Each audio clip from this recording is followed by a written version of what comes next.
My name's Chris. I've been doing property since 2007. What's happened in that time? What have you been doing?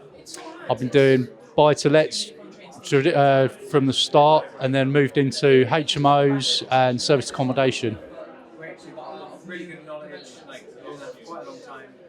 When did you join the academy?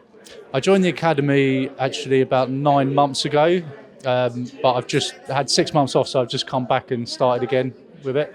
Why was that? Because obviously you've been doing property for quite a while, so some people probably wouldn't feel the need necessarily to do training. Why did you feel that you needed to? I think it was the network and finding new opportunities, and I went along to the crash course, and Samuel was giving lots of good advice there, which I resonated with, so just decided to give it a go from that. How's that been?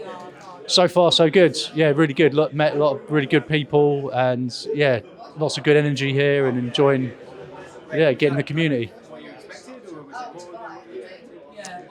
I think it's more than I've expected, especially with how helpful everyone's been, and how friendly everyone's been. And like the mentors and stuff. The mentors have been great. I haven't spoken with them all yet, but yeah, I've got some really good advice and learned a lot of new strategies I didn't know previously. So yeah, very, very good. Great. And someone who's looking to get into property, what advice would you give them? I'd say probably get into a community where other people have done it before. Be tenacious with it. You've got to see a lot of properties to understand what's a good deal.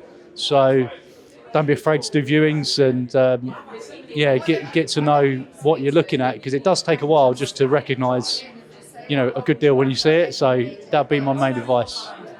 Great. Final question would just be like, what's your plan For the future, I'm looking to get into blocks and do service accommodation.